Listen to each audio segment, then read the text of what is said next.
while I get ready to host a bunch of different people for the whole weekend for every single meal, let's be really honest. Hosting people when you have little kids, it's like running a restaurant and a nursery and a disaster response team all at the same time.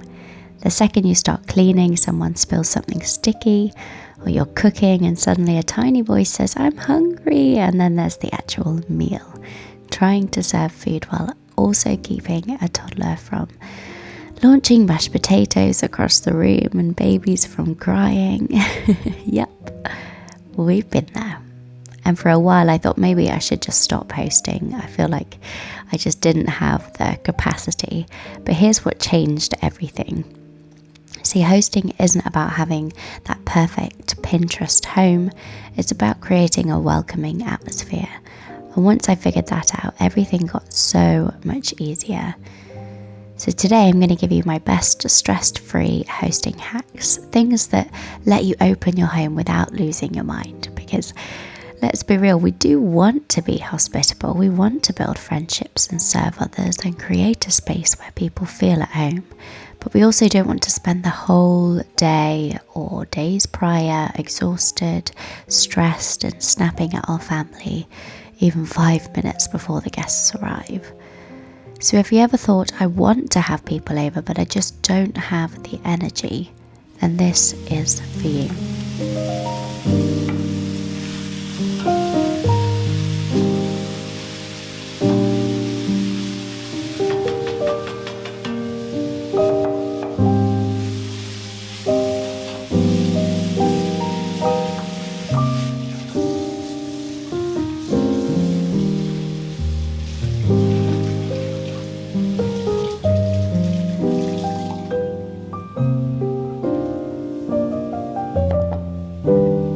So a few things that I've been prepping for this weekend. Earlier I started on baking 4 loaves of bread to stretch us over the whole weekend. We have a meal that we are doing a community lunch at church, and so I'm making sure that one of the loaves is for that. And I'm going to make a huge wad of soup with these roasted butternut squashes. So yeah, I'm doing a huge pot of soup that I'm going to share for Saturday lunch and then carry that over for Sunday lunch and take it to church so that there's enough to feed us here in the home while we have people over and taking it to the lunch. And it's a really simple soup recipe, and the bread stuff I do all the time, so I'm very used to making the bread. So the trick is not doing things that you're not used to. Try tackling new recipes that you've never tried if you feel like you don't have capacity. Just doing the tried and tested. I'll never forget this one time. I had this big idea to host the perfect dinner. I planned a beautiful meal, cleaned every single inch of the house, and told myself this is going to be amazing.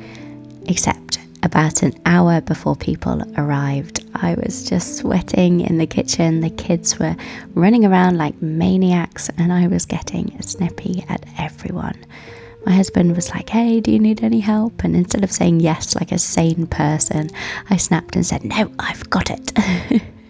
And by the time our guests walked in, I was just so exhausted and overwhelmed that I wasn't even enjoying it anymore. And then I just kept thinking, oh, I don't want to be one of those mums that their children says, "Mum gets really stressed when people come over."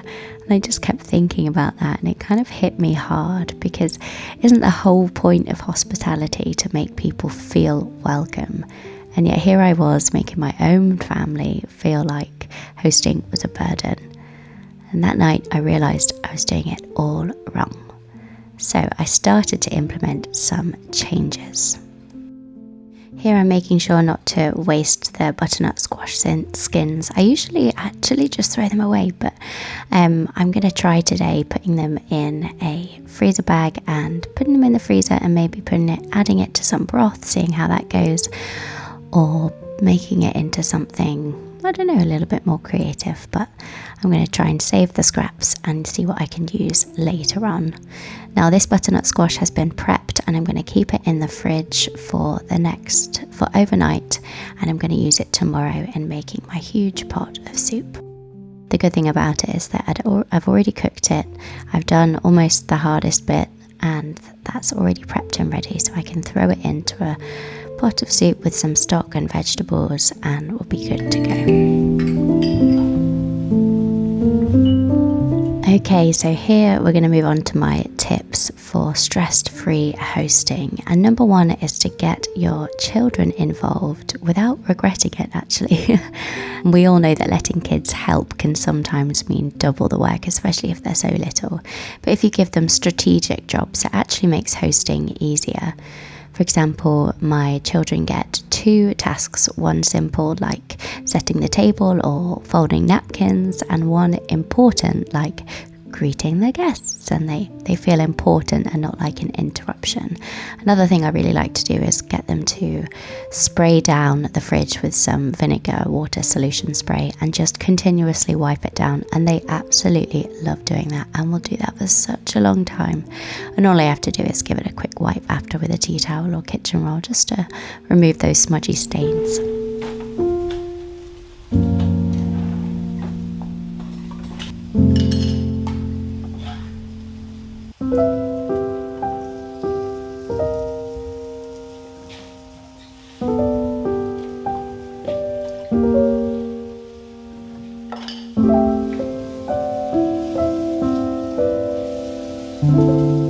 Number 2 is to try and use the hours that they're asleep, which is what I'm doing here. It is the end of their nap time, and I'm trying to take as much time as possible to get things done. And so here's the golden rule: is do anything messy before they wake up or after they're in bed. For example, prepping veggies and setting the table and even putting out the serving dishes the night before. Then when the day comes, I'm already ahead. So because I knew that tonight I'd be spending a lot of time prepping to host for the whole weekend this weekend, I pulled together and prepped a very simple meal. It's a chicken curry, and I marinated the chicken in some yogurt with a bunch of different spices and garlic and onion, and I've just been letting that sit in the fridge for the whole day. So making sure that your family meals before your hosting day or evening arrives are nice and simple, so that you're not stressed trying to just feed your own family, never mind everyone else's.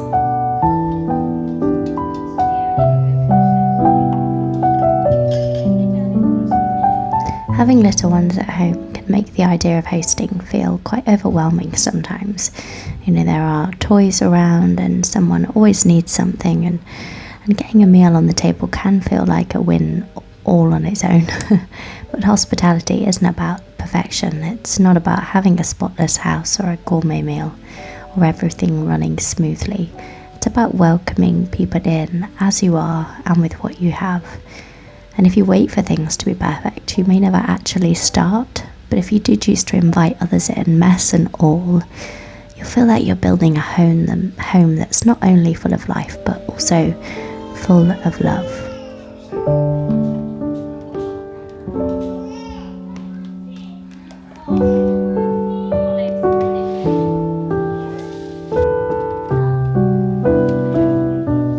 Number 3 is to declutter your kitchen, just thinking about it maybe the week prior or something, but only really the visible stuff, because if the counters are clear, the whole kitchen just feels clean, even if there's a mess hiding in the drawer, which in my case usually is. But my trick is to literally grab a laundry basket, toss in the clutter, and just deal with it later. I think if you've got a whole bunch of people coming around and they're also bringing things, then removing things from the surfaces so that they have space to put things down, etc., even if it's just for the weekend, just makes that side of hosting just feel that much easier. Number 4 is to use recipes that multiply easily. You do not need, repeat after me, you do not need a 5-star meal. You need food that stretches and tastes good. My big go-to are big batches of meals like pasta or chili, or tonight I'm going to be prepping some pie for tomorrow. Soup, chili, taco bars, anything that's easy and filling and stress-free.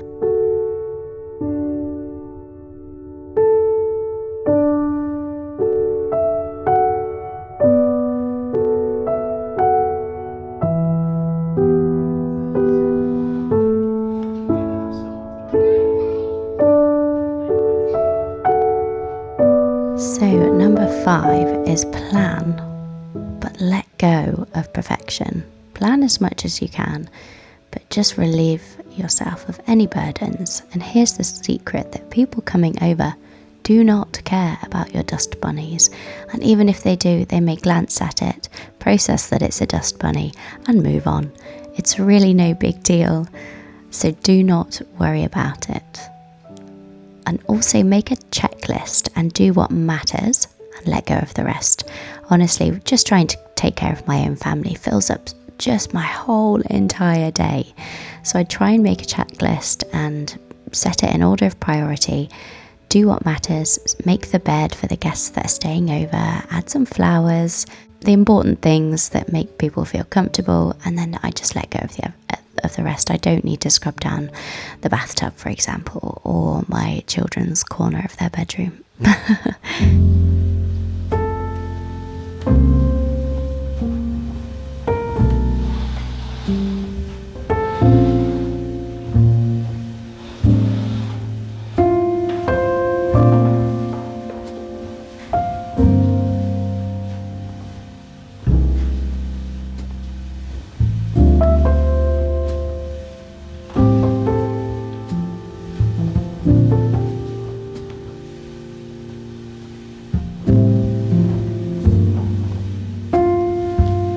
So here's the important part for me, and this bit just kind of changed everything.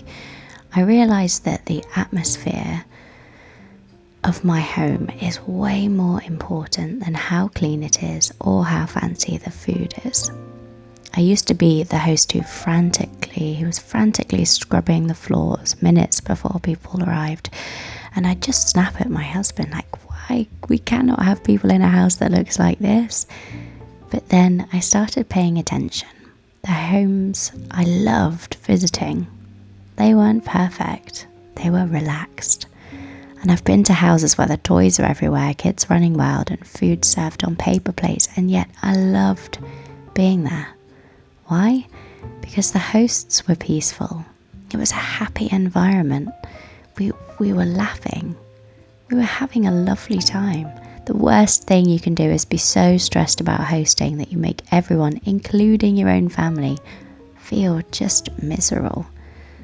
So before the guests arrive, take a deep breath, say a quick prayer, and remind yourself it's about the connection, not perfection.